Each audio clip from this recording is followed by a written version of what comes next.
Hey folks, welcome back to Dark Souls 2, Scholar of the First Sin.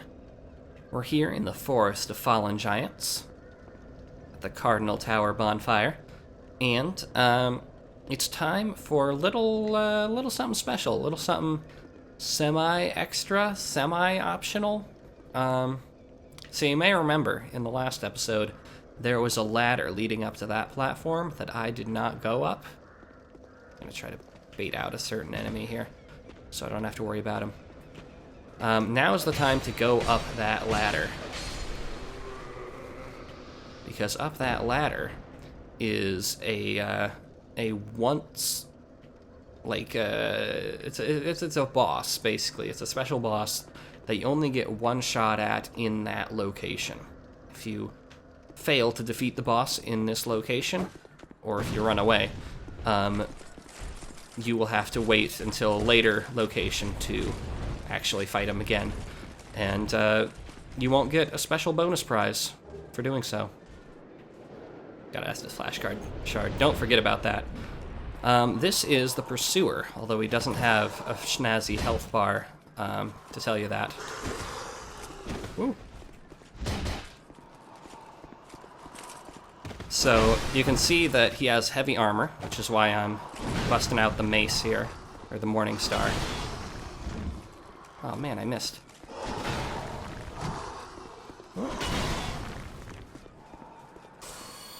And normally this is a boss that you would fight after fighting the main boss of this area. However, you can fight him once here when you are probably woefully underprepared. And if you win, you get a special prize. And the Pursuer fills a certain Souls boss archetype that is pretty common, especially in Dark Souls 2, which is big dude in armor with a very large weapon. Generally, these kinds of enemies have pretty easy to understand tells. You know, you can tell exactly where their sword is coming from and what direction it's going to go. So really, it's a matter of mastering your timing. So that guy still wants to firebomb us. So I'm going to try to stick to this side of the arena. Ooh.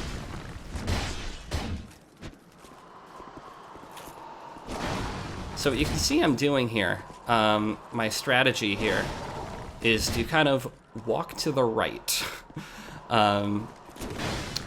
Other than his straight-up horizontal swings, a lot of his attacks can be dodged just by walking to the right. Like so.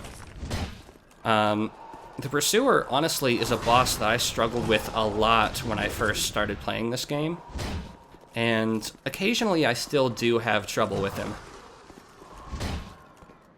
This is a boss where, if I'm not having a good day, or if I've been playing for like 3 hours or something straight, I might not have the good judgment and the good timing and good reflexes still left in my body to be able to fight him properly.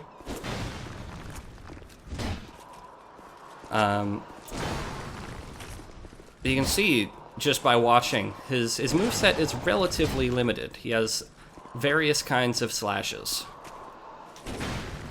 And there's a dead... Actually, that's not a dead body. That guy's playing dead. There's a guy in my way.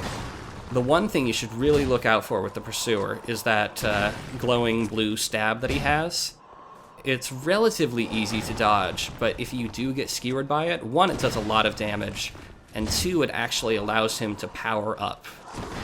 I don't want to demonstrate it because I don't know if I could win if he actually powered up like that. But if he stabs you, first off, he will curse you, which is basically the equivalent of killing you once. And he will gain access to magic abilities. He'll be able to use projectile dark magic on you. And that is a pain in the ass to dodge, and makes it into a much more complex boss fight. Now, be careful. Whoop. Once you defeat the Pursuer, a couple enemies will stop playing dead. In the original release of Dark Souls 2, these enemies were not here. Oh! You know, you would just defeat the pursuer and then you'd go along your merry way. But now they're here, and they are a very, very rude bunch. You can see there are 3 of them. They're actually pretty aggressive. I might want to switch to an Estus Flask just so I get faster regen on my health. So right now I'm not feeling too safe.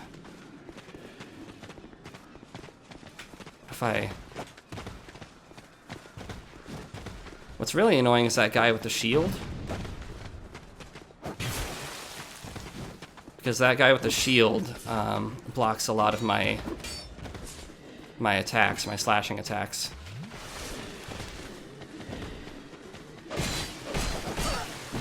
Whoop. Alright, 1 down. I'm having more trouble with these guys than I did with the pursuer. Alright, there we go.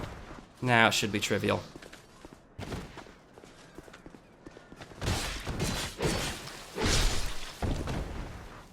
Yeah, okay. That was a little embarrassing, that second part there. Anyway, let's collect our spoils. Some repair powder. Human effigy, some life gems. A torch, always nice. But the real good prizes were, first off, the Estus Flask shard that we picked up before the fight even began. I don't think I read the description for this before. Over the ages, countless souls rested their bones as they drank from the original flask, and now this shard remains, serving as a vestige for their hopes and dreams. That's nice. He also dropped the soul of the pursuer. Much like certain bosses in Dark Souls 1, many bosses in this game will drop a soul that is specific to them. The pursuer, who seeks the bearer of the sign, will not rest until his target is slain. Use the special soul of the pursuer to acquire numerous souls or to create something of great worth. For some reason, the pursuer hates people who have the dark sign. Not sure what's up with that. But he pursues them. Oh boy, he pursues them. And then, I believe our special bonus for defeating him here rather than later is the Ring of Blades. The Ring of Blades is modeled after the Mad Knight Alkin's weapon of choice. It increases physical attack. The kingdoms of Alkin and Ven long ago flourished on these very grounds. They were both founded by the same man, but were reduced to rivalry and spite. And so that is an example that we're going to see similar examples quite frequently of.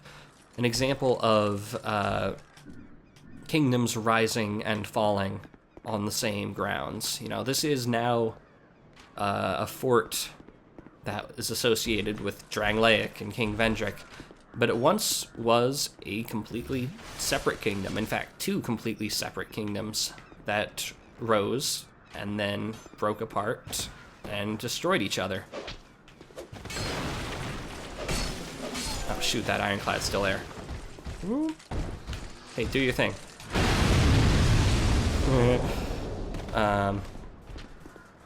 I'm just gonna back away slowly.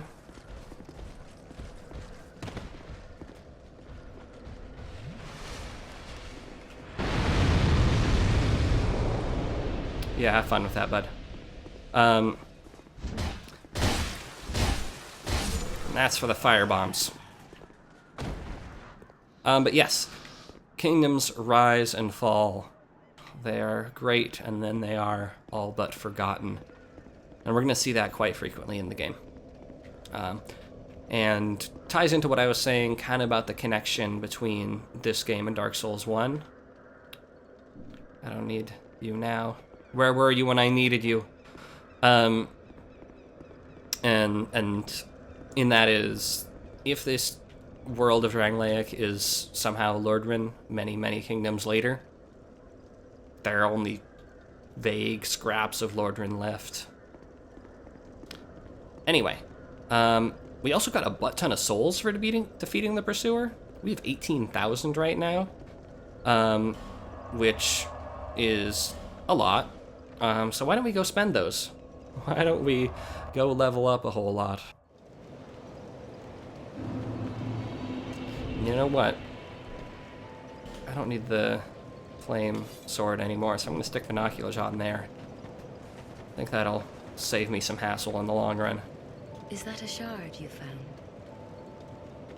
To see, however. Alright, so we get another Estus Flask. We got 4 now. We're almost up to the level that we start with in Dark Souls 1. And now we have, gosh, probably, I don't know, 15 levels to work with. I don't know how many exactly. But first thing I'm going to do is I'm going to pump adaptability up to 20. That will put my agility at 96. I usually bring adaptability up to 20, and then I call it good. And let's see, I probably have, I don't know, 3 or 4 more levels. I can increase health. I have very low health right now. I can increase endurance for more dodging. I could try to make my way up to 15 strength, which would allow me to one-hand the mace. I think that's actually what I'm going to do. And I keep calling a mace, not a morning star. I think I need 15 strength for the morning star. So I'm going to do that. And it'll also increase my attack power for my other weapons. Now let's see. How much do I need for this? Yeah, 15. And in order to level up again, I will need probably a little over 4,000 souls to reach the 2 level ups that I need. I don't know how much the Soul of the Proud Knight will give, but I'm willing to wait. I'll hold on to those item souls until I really need them. So why don't we travel back to the Cardinal Tower and let's make some more progress. We've been goofing around long enough. So one thing that is pretty neat about the Forest of Fallen Giants is that so much of the level revolves just around this one bonfire. And that's a level design philosophy that you'll see explored more and more in Bloodborne and Dark Souls 3, is the idea of building an area around a single bonfire and having a bunch of shortcuts for traversal. So let's draw the aggro of that one soldier that I know loves to hang out. There you are. Come on. Come on over. I know you can come in here. There we go. Alright.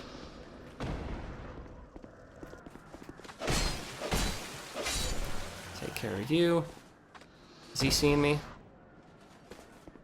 I don't think he's gonna bother me, so I'm just gonna let him be. He's a pain in the ass. Alright. So let's take this ladder. I think you might be able to drop down without taking damage, which is what that message alludes to. Could bring a friend. Yeah, I'll save friends for boss fights. I'm gonna stick with NPCs probably. So we got 3 paths. We've got a hole in the wall. Got this gate over here, and a big gate over here, small gate over there with an NPC. Now, because I've played the game before, I know that I should be wary of this door here. And if you look carefully, you might be able to recognize what those things are. They're called ballistas. You scared me. Don't do that. Ballistas are essentially machines that shoot arrows very powerfully. Like that. Now, if you're lucky, they can totally shoot that guy in the back, which is cool and fun. But unfortunately, it didn't happen there. Now, each of those ballistas was manned by one of these soldiers, so we got a fair number of soldiers to take care of. And luckily, this entryway works as a choke point. Ooh, we could probably use a torch here. Why don't I go grab a torch? Alright, let's see if we can do this without taking damage. No, we took a little bit. Great soul arrow, that's a sorcery. Stronger than a regular soul arrow. A blue wooden shield. Also not a fantastic shield. It's got better physical reduction than any of the other shields we have, but it still ain't perfect, and I'm still not going shielded for this run. Got a ladder down there. That looks to be about it. So we can operate these ballistas on our own. It's pretty tough to lure enemies into the line of fire, but it is possible.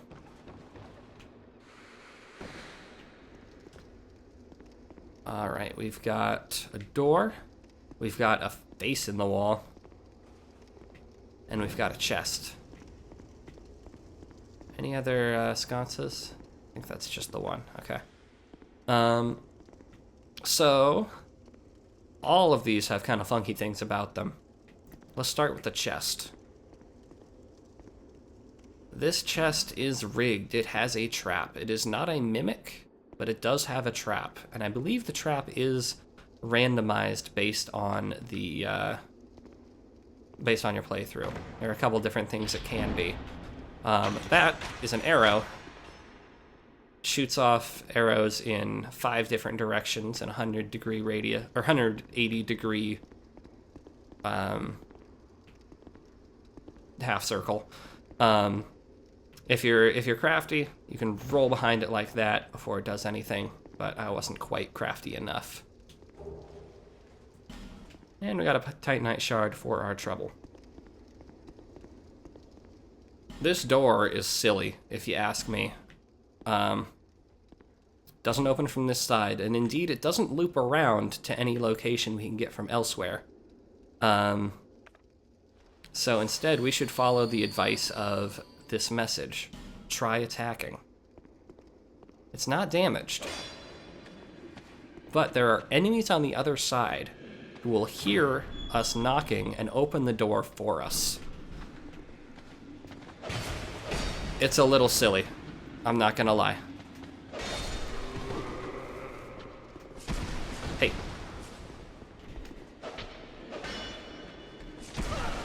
Oh.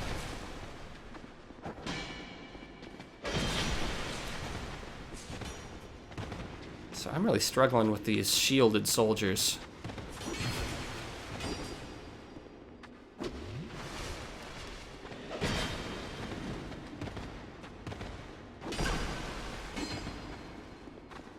So I'm going to try to take care of the unshielded one first.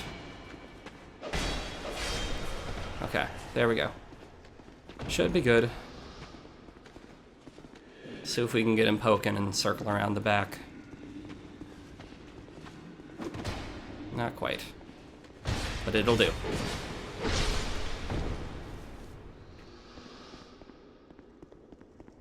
Okay.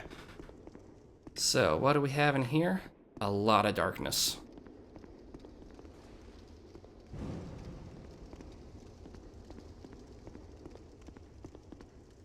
And a chest.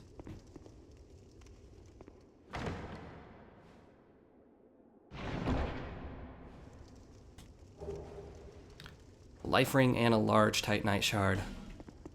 Life ring we've talked about. Large Titanite shards are the next step up from regular Titanite shards. Then this thing. Thing is funky. This is, in fact, a Pharaoh's contraption. We can use that lockstone we got from the mansion to activate a secret panel.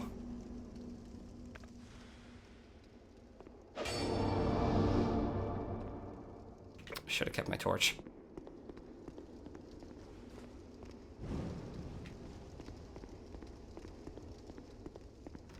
And we get 2 chests. Very nice.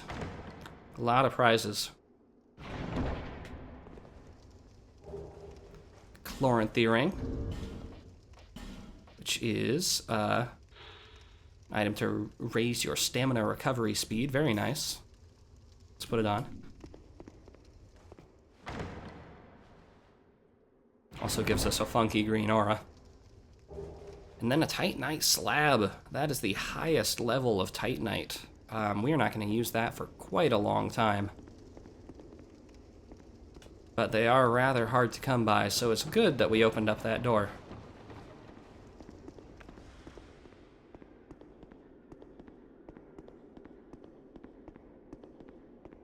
Anyway, we got 2 more paths we can go, but I'm going to call this an episode. I'm going to head back to the bonfire